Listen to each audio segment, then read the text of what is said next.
atheists, agnostics, long-haired weirdos, short-haired weirdos, vandals, hooligans. The government, hug the government, love the government, hug the government, love the government, hug the government, love. Welcome to the Politics Guys. I'm political scientist Michael Baranowski, an emeritus professor at Northern Kentucky University. Today we have with us not one, not two, but three political scientists. What could possibly go wrong here? Myself, University of Northern Iowa political scientist Justin Holmes, and our special guest, Kirby Goodell from Texas A&M, who is also the host of Inside Political Science, the podcast. You should definitely check that out wherever you get your podcasts, or you can click on the link in the show notes. Guys, looking forward to picking up where we left off. Now, for most listeners, it will be a few days later. For us, it's just a few minutes later, but there you go. Why don't we start with the domestic front, Justin, and DHS funding? Yeah, so after a long and fairly dramatic shutdown and long lines at airports and ICE providing security and maybe not much else at airports and things, we have finally gotten a bipartisan, it looks like, agreement as far as funding most of DHS. So this would cover TSA, FEMA, the Coast Guard, the Secret Service, etc. For what it's worth, not all of those had gone necessarily unpaid. To have a throwback to our weekend show, actually one of the complaints that was waged by a few people, a few Republicans, was that, gosh, you've defunded the Secret Service and none of this would have happened at the correspondence dinner. But those guys had been getting paid through all of this. But it looks like we finally have an agreement that would fund kind of these agencies through September 30th. Don't have still is funding for ICE and Border Patrol as part of that. So it sort of remains to be seen what will happen there. There are some questions of sort of, who does it benefit to make a deal here? Are you giving up leverage by sort of stripping these things out on both sides, etc.? So, Mike, I'll turn it over to you first. What do you think of this? Is this positive development? Is this, just kicking the football down to September, and we'll have this conversation again on October 1st, which is probably likely. That is the end of the fiscal year, so that's when we should be at. But anyway, I feel like Democrats kind of started this fight right after federal agents killed 2 Americans during the Minneapolis surge. And their demands were essentially body cameras, mask bans, limits on raids in churches and schools. And they wanted this stuff not as promises, but in legislation. And as far as I can tell, they got and they will get none of it. But that, again, they're the minority party. That's hardly surprising. I mean, what did Republicans get? They get ICE funded for 3 more years through reconciliation. Now, that's not a done deal, especially given the margins. I could see easily some of those Freedom Caucus folks going in and messing things up, but we'll see. I'm going to assume that they're getting that. But I mean, now, and Trump also, by the way, gets kind of a constitutional precedent, I suppose, when he gets to redirect those funds to pay DHS workers during the shutdown. And I'm not at least all convinced that that's constitutionally permissible, but that's another story, and Congress certainly is going to push him on that. But then again, I think, well, okay, those hardline Minneapolis-style raids seem to have stopped. Bovino's gone, Nome's gone. Mullen has said, the new DHS secretary has said that ICE will be using judicial warrants going forward unless they're actively pursuing someone. So it's not like anyone got totally hosed on this. Democrats, I think, did reasonably well, all things considered, but I think still a lot remains to be seen when May 15th is the deadline for the committees to submit their reconciliation text. And I think Trump made a June 1st deadline for that passage of that package for ICE and Border Patrol. We'll see how that goes. And I'm going to kind of wait until then to give my final kind of weigh in on who exactly came out ahead of this. But I'm curious to see how that goes. Kirby, what do you think? Yeah, this is a really fascinating issue, I think, because for one, the shutdown initially, it didn't seem to be all that strategic. Sometimes you watch politics and you're wondering, are any of you all good at this game? But because the counterfactual is what happens if we don't have a shutdown. And I think what we had already seen is the Trump administration was so bad. I think they get a win of sorts on the border. Americans were concerned about the border. They were concerned about security. They were concerned about immigration. And they could have used that and said, hey, look, we did this thing. We did what you brought us in to do. But then they overreach so far and they give power, police power to people who aren't well trained to use it, and bad things happen. And so in that context, they take an issue that they're advantaged on and they lose the advantage on the issue. And so now, would they have backed off a lot of those things absent the government shutdown? To me, that's the real question, because it's hard to say exactly what the shutdown led to and what it forced Republicans here to do, separate from what they might have done anyway, because this was really bad politics and really bad policy, and they overreached in ways that was unhelpful to the political party. So yeah, I'm not sure that this is what's the win here.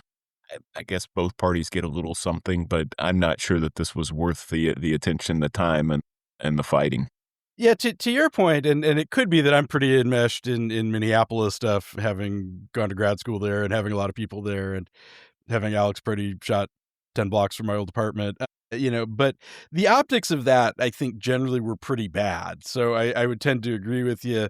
And this was something that, kind of early on, I had always been suspicious.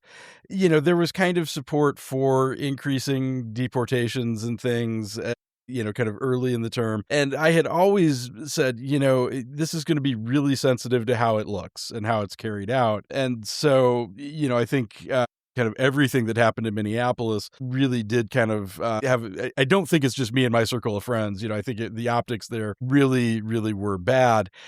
I do think it maybe in terms of chicken and egg. I mean, I think, that probably led more to Bovino going and Nome going and so on, and some of the practical things, which I do think, from what I can tell, the enforcement does seem to be a little more even-handed and a little more, we haven't had anything wild in a while out of them, at least.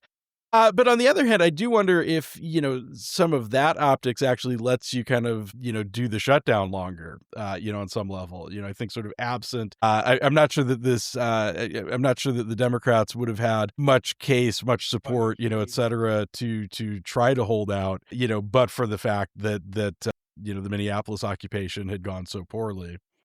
One thing in all this occurs to me, kind of more of a legislative insiderish kind of thing. Boy, I would not want Mike Johnson's job. I mean, he I don't think holds Mike the Johnson line wants Mike for- Johnson's job. Well, yeah, no one seems to really want that job. Well, they do, but then they get into it, and it's I imagine he drinks heavily. I don't know. I would, but I mean, he holds the line here for over a month, because the Senate had passed their thing, and it took his own centrists and the White House really kind of pushing him to kind of do that. But I just, it's incredible. Even in regular times, it would be incredibly difficult to deal with such a small majority. But wow, it's just staggering when I think about the things he has to deal with. I'm no Mike Johnson fan, but in some way I kind of feel for him trying to work out all these various pressures he's getting for various parts of his coalition, especially with 3 or 4 knowing that as long as they stand firm, they can exercise outsized power in these negotiations, as they've been doing really throughout his speakership, I think, but even more now as that margin has gotten narrower and narrower. He just gave an interview yesterday, or that ran yesterday, where he was complaining about, how hard his job was, basically, and how dysfunctional. And my response somewhere on Facebook was, gosh, if only he were in a position like Speaker of the House to do something about that. But especially on the Republican side, it has been a lousy job. I mean, I think since the rise of the Freedom Caucus, it has really been hard to wrangle them because, as you rightly point out, they have not had Gingrich-style majorities in a long time. It's been narrow, and that essentially makes everybody a veto point, and they all want something different. So kind of keeping that coalition together is really hard. One of my favorite political interviews ever, actually, Politico interviewed John Boehner a couple months after he left. And it was him, the entire interview is him sitting on his garden tractor in his garage, drinking a beer and smoking a cigarette. And it was the happiest I had ever seen John Boehner look. He just always looked like somebody punched him in the gut for like his entire time as speaker. But, when he could go and just drink and smoke and sit on his lawnmower and drop a bunch of F-bombs. I don't know that Mike Johnson has that as a release. But it's a miserable job, I think, wrangling either party, but I feel like the Republicans have been more fractious over the last decade and a half, really kind of post, certainly not anything like the Gingrich Congresses where, they had the big majorities and could really be effective. I think it's just really hard when you have people with, to a Democrat, they all look kind of the same, but they all have their own things, a little bit, and their own things that they want. So this guy gets a lot of sympathy. Three old white guys saying, "Oh, this poor old white guy here who has all these problems with his power and privilege." Yeah, but John, the Republican Party pre-Johnson looked completely ungovernable. They were such a mess in terms of kicking a speaker out every other day, and the fact that he's held on as long with the narrow majority, as you all mentioned, at some point you got to say that's an impressive leadership. Given the context in which he's trying to lead and given the party that he's trying to lead, he's done a much better job than other people who tried to do the job before him. And I think he's able to do it in part because he's not the brightest guy in Congress. He's not the most policy-oriented guy in Congress, but he's the kind of guy who writes thank you notes and sends letters and checks in with people and does this. He's polite, even if his political views may not align with, and I'm not saying may not align with yours or with mine or whoever. He does the sort of personal stuff that matters in terms of keeping the and keeping some level of trust within the coalition that others have not been able to do, who they felt like they were being misled by. Yeah, and I think to manage a coalition or to be speaker, well, obviously the first thing you have to be is a prodigious fundraiser, and he, of course, is that. That's like priority number one. But aside from that, being able to check your ego at the door in a big way is really important. And I remember when he was first being talked about as kind of this dark horse candidate, no one really thought much about him or knew much about him. And in a way, I thought, well, he's probably just going to be this placeholder. But actually, you could argue that the very qualities that made him somewhat unknown to the wider world at that point are the same qualities that have made him, given what he has to work with, a fairly effective speaker in terms of keeping his coalition more or less together. Although I think in a bigger context, I think his longevity is impressive. I don't know much about him personally, except that I did briefly meet him. Strangely enough, I was taking a Capitol tour and he was just there. He's shockingly short, was the only takeaway that I had. But I do wonder, in kind of the context of some other things that we've been talking about, one of the things that's always been sort of perplexing to me about, the second Trump administration is, how he's got a Republican Congress and he's doing so much through executive order, and doing like Congress is not doing very much, and we talked about it a minute ago, kind of in the context of asserting power and pushing back, whether it's the War Powers Act or other things. But even really routine stuff, seems to be happening. The things that I feel like Trump ought to be able to get a bill through a Republican Congress, with, he's just doing kind of on his own. And I do wonder if that's not part of the longevity too, is just that, apart from some of these budget things, they're just not doing very much. They're not putting maybe the same stress on the coalition that you might be by trying to pass a bunch of legislation. Now the budget stuff, that's not nothing. And certainly that's been a lot of heartburn as we've observed. But I do wonder if that's not part of his longevity there, is just that the coalition, it's fractious, but since they're not doing much of anything. So maybe Mike Johnson may have the hardest job in Washington, D.C., but the White House legislative liaison has the easiest job. A lot of long lunches and, golf weekends and that sort of thing. I don't know, but yeah. Any other thoughts on this, guys, before we move on? Okay, well, why don't we do that then? We hope you enjoyed this preview of our supporters-exclusive midweek show. If you'd like to hear the rest of the episode, we hope you'll consider becoming a supporter. Supporters get ad-free access to all of our shows, membership in our Politics Guys Discord group where you can join in on the conversation, and other benefits at different levels of support. To become a supporter, go to patreon.com/politicsguys. You can also support us through Venmo or @politicsguys or through PayPal. You'll find all of our support links in the show notes as well as at politicsguys.com/support.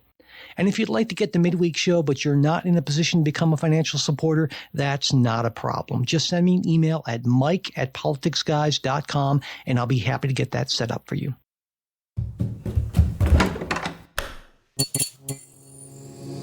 This podcast is part of the Democracy Group,